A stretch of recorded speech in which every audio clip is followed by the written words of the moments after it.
పంట పండించే రైతుకి భరోసా లేదు, ఇంట్లో ఉండే పిల్లలకి భరోసా లేదు, హాస్టల్లో ఉండి చదువుకునే పిల్లలకి భరోసా అసలే లేదు, నిరుద్యోగులకు భరోసా లేదు, మహిళలకు భరోసా మాన ప్రాణాలకి అసలు ఎక్కడా దొరకట్లేదు.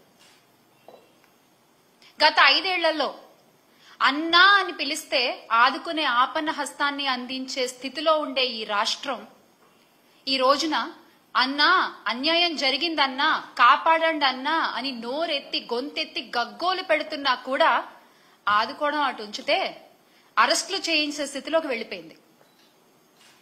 మొన్న తిరుపతిలో లక్ష్మి అనే ఆవిడ, మనందరికీ తెలుసు, జనసేన తిరుపతి ఇన్ఛార్జ్ అని చెప్పే కిరణ్ రాయల్ గారి వల్ల నాకు అన్యాయం జరిగింది, నాకు నయవంచన జరిగింది, నన్ను అతను వేధిస్తున్నాడు, నన్ను ఆదుకోండి అన్నా చంద్రబాబు నాయుడు గారు, పవన్ కళ్యాణ్ గారు అని అరిస్తే బయటకొచ్చి గొంతెత్తి అడిగితే కూటమి రాజకీయంతో పాటు పోలీసు వ్యవస్థ కూడా కలిసిపోయి ఆమెని జైలుకి పంపించే వరకు ఎవరూ నిద్రపోలేదు.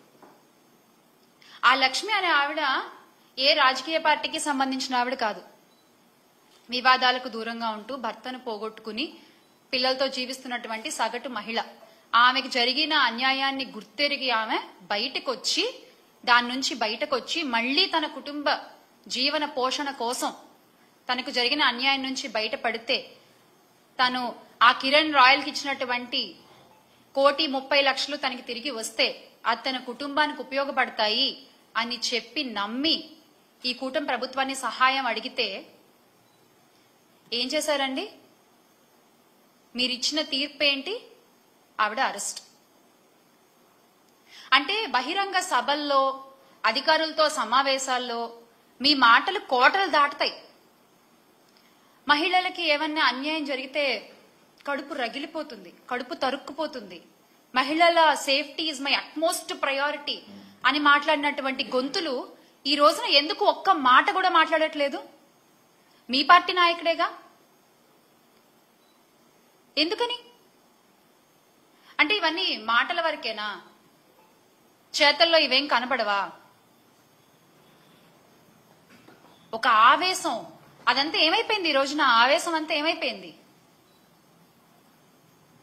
లేకపోతే ఏమన్నా డ్యూటీ దిగారా? చెప్పండి. జస్ట్ అంటే ఏమైనా గ్యాప్ తీసుకున్నారా? మళ్ళీ మీరు డ్యూటీ ఎక్కాక ఇవన్నీ చూస్తారా?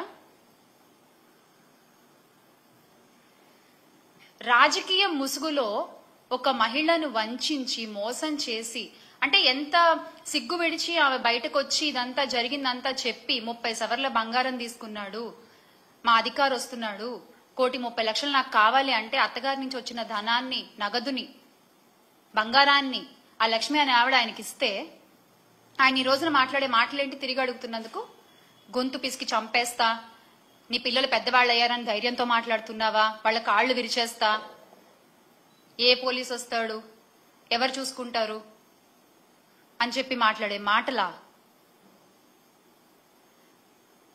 పార్టీ అధినాయకుడేమో మహిళల ప్రయారిటీ మాకు ముఖ్యం, మహిళల రక్షణ మాకు అట్మోస్ట్ ప్రయారిటీ అని మాట్లాడతాడు. కానీ ఆ పార్టీలో ఉండేటువంటి నాయకులు మాత్రం చేసే పనులేమో ఇవి.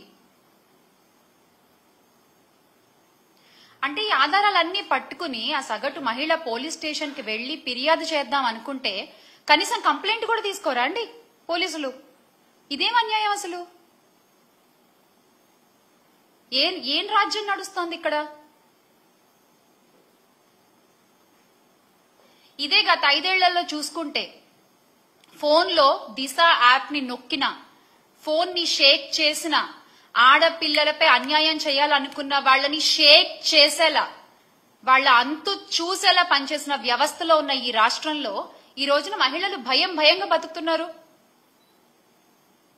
అరే ఇంత జరుగుతున్నా ఒక్కళ్ళు నోరెత్తరు, ఒక్కళ్ళు నోరు తెరిచి మాట్లాడరు. ఈ లక్ష్మి గారి విషయమనే కాదు, కూటమి ప్రభుత్వం అధికారంలోకి వచ్చిన దగ్గర నుంచి ఆడపిల్లలపై, చిన్న పిల్లలపై ఎన్ని అఘాయిత్యాలు జరిగాయండి, ఎన్ని అన్యాయాలు జరిగాయి? కనీసం ఒక్కళ్ళన్నా మాట్లాడారా? మన రాష్ట్ర హోంమంత్రి అనిత గారు మాత్రం పేరుకి మాత్రం హోమ్ మినిస్టర్, ప్రచారాలకే పరిమితం అవుతున్నారు, ఆవిడ ప్రకటనలకే పరిమితం అవుతున్నారు. పోలీస్ వ్యవస్థ హోమ్ మినిస్టర్ చేతిలోనే కదా ఉంటుంది. ఎందుకు దాన్ని మీరు కట్టుదిట్టంగా చేయలేకపోతున్నారు?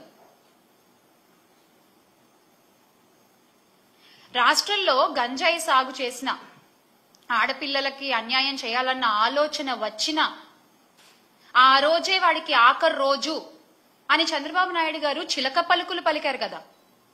చంద్రబాబు నాయుడు గారు ఈ రోజున ఆడపిల్లలకు అన్యాయం చేసిన ప్రతి ఒక్కడు కాలర్ ఎగరేసుకుంటూ తిరుగుతున్నాడు బయట. ఇంకా చెప్పాలంటే ఆ ఆడపిల్లలకి అదే చివరి రోజు అయింది కొన్ని సందర్భాల్లో. దానికి మీరు ఇచ్చే సమాధానం ఏంటండి? దానికి మీరు ఇచ్చే సమాధానం ఏంటి? తొక్కి పట్టి నార తీస్తాం, ఆడపిల్లల జోలికొస్తే తొక్కి పట్టి నార తీస్తాం, నడు వంచి దెబ్బలు కొడతాం అని చెప్పినటువంటి పవన్ కళ్యాణ్ గారు ఏది తొక్కలేదు, నారాలేదు. మహిళలకు అన్యాయం చేయడం ఒక రాయల్టీగా ఫీల్ అవుతున్నారు జనాలు. మహిళలకి అన్యాయం చేస్తే ఏం కాదులే అంటే వాళ్ళలో ఒక వణుకు, ఒక భయం అనేది తగ్గిపోయింది. ఎందువల్ల? ఒక కట్టుదిట్టమైన వ్యవస్థ లేకపోవడం వల్ల. గత 5 సంవత్సరాలు ఇలా లేదే. ఆడపిల్లల జోలికి రావాలంటే వణుకు పుట్టేది ఒళ్ళంతా. ఎందుకంటే వేగంగా శిక్ష పడుతుంది, వేగంగా పోలీసులు అక్కడికి చేరుకుంటారు, నేరస్తుడు తప్పించుకునే టైం కూడా ఉండేది కాదు.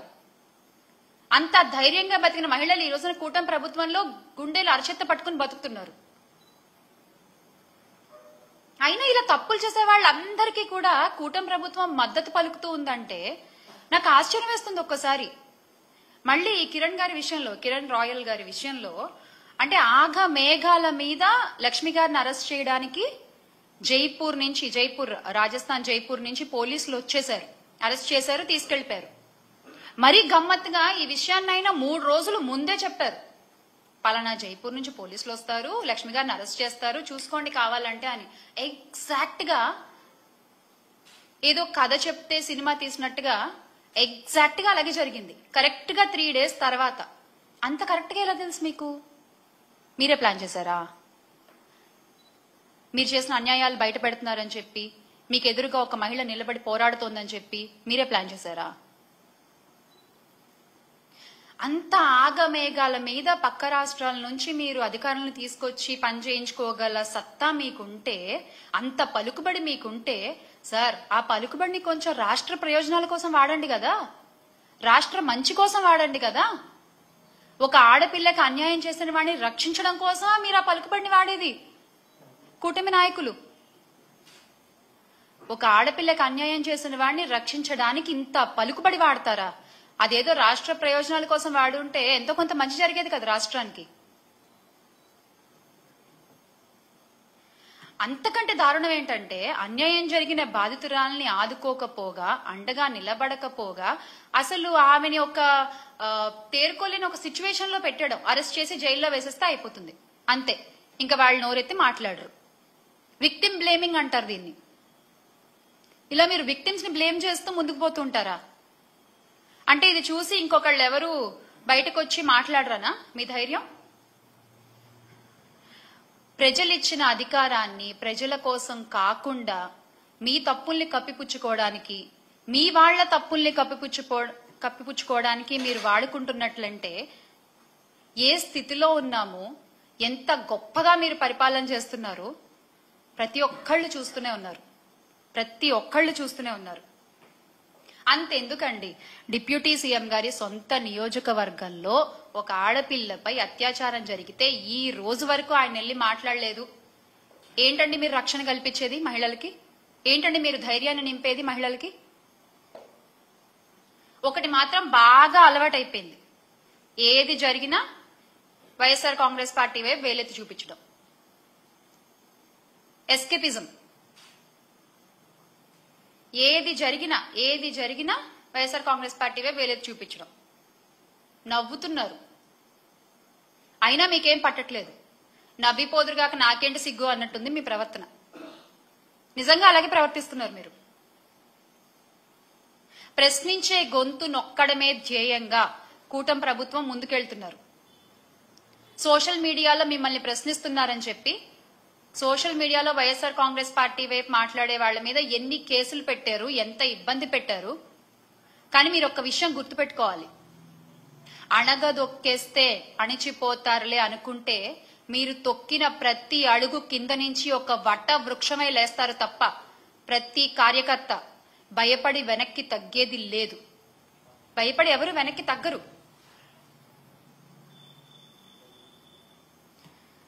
లక్ష్మి గారి విషయంలో మళ్ళీ అంటే వాళ్ళ ఎందుకు చెప్తున్నానంటే, ఇన్నిసార్లు ఒక మహిళ, సరే ఆవిడ ఎటువంటి పరిస్థితుల్లో అయినా ఉన్న ఒక మహిళ ధైర్యంగా బయటకు వచ్చి నాకు ఈ అన్యాయం జరిగింది, నా భర్త బృందకుమార్ రెడ్డి 2021లో చనిపోయారు, ఆ తర్వాత ఆయన సన్నిహితుడు నాకు అండగా ఉంటా అన్నాడు, నా పిల్లలకు అండగా ఉంటానని నన్ను నమ్మబలికిచ్చాడు, నేను నమ్మాను, నమ్మి ఇంత డబ్బు ఇచ్చాను, ఇంత బంగారం ఇచ్చాను, ఈ రోజున అడుగుతుంటే ఏం పీకలేవు, నువ్వు నా వెంట్రుకు కూడా పీకలేవు, చంపేస్తా, ఇంకా నేను కొన్ని పదాలు మాట్లాడలేకపోతున్నాను, అటువంటి దుర్భాషలాడి అటువంటి భాషని ఉపయోగించి ఒక మహిళపై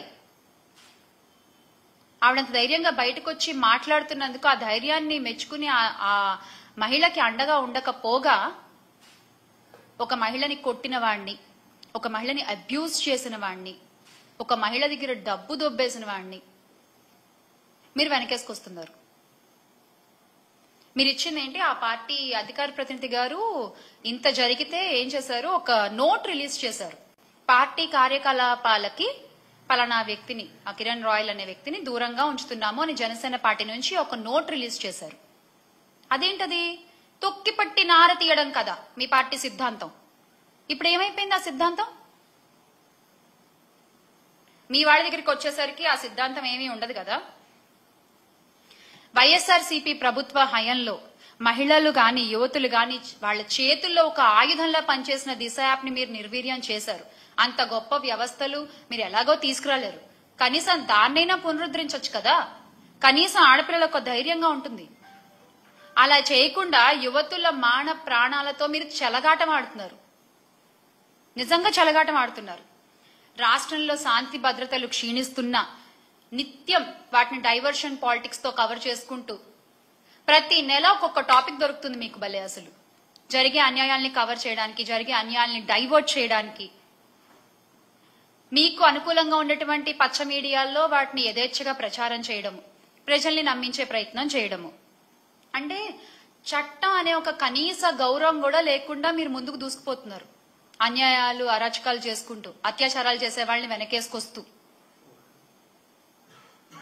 అందుకే ఎవరన్నా ప్రశ్నిస్తుంటే కూడా చంద్రబాబు నాయుడు గారు అది సహించలేని ఒక స్థితిలో ఉన్నారు. ప్రజల దగ్గర ఇన్ని ప్రశ్నలు ఉన్నాయి, ఈ రోజున ఇన్ని ప్రశ్నలు ఉన్నాయి ప్రజల దగ్గర. సరే సూపర్ 6 హామీలు అంటామా, అవి పక్కన పెట్టండి, అవి కాకుండానే ఇన్ని ప్రశ్నలు ఉన్నాయి. వాటన్ని ప్రజలు అడిగితే ఈ రోజున సమాధానం చెప్పే స్థితిలో చంద్రబాబు నాయుడు గారు ఉన్నారా? కూటమి ప్రభుత్వం ఉందా? సానుభూతి పరులు, యాక్టివిస్టులు, ప్రతిపక్ష సోషల్ మీడియా కోసం పనిచేస్తుంటే వాళ్ళ మీద యథేచ్ఛగా కేసులు పెట్టి వాళ్ళని లోపల తోసేస్తే, ఎప్పుడు కేసులు అండి, ఎప్పుడో 3-4 సంవత్సరాల క్రితం కేసుల్ని కూడా బయటికి తీసి అరెస్ట్ చేస్తారు. ఒకవేళ వాళ్ళ మీద కేసులు ఏమి లేవనుకోండి, వీళ్లే కొత్తగా ఒక కేసు క్రియేట్ చేస్తారు, క్రియేట్ చేసి దాన్ని చూపించి జైల్లో వేస్తారు.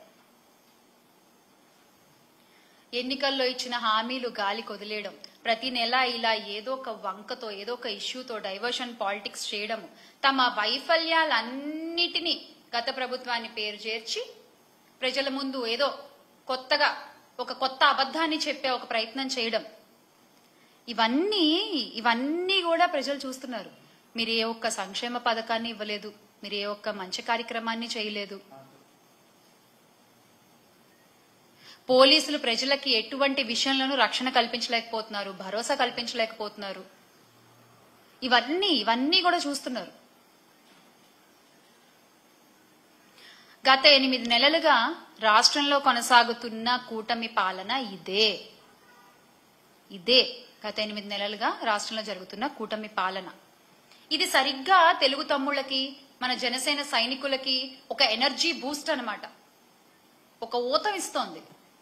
మనం ఏదన్నా చేయొచ్చు, మనం ఏం చేసినా మనకేం కాదు, ఏదోటి చేసి మనం బయటపడిపోతాం. తప్పు సార్, చాలా తప్పు. ఒక ఆడపిల్ల కన్నీటి చుక్కకి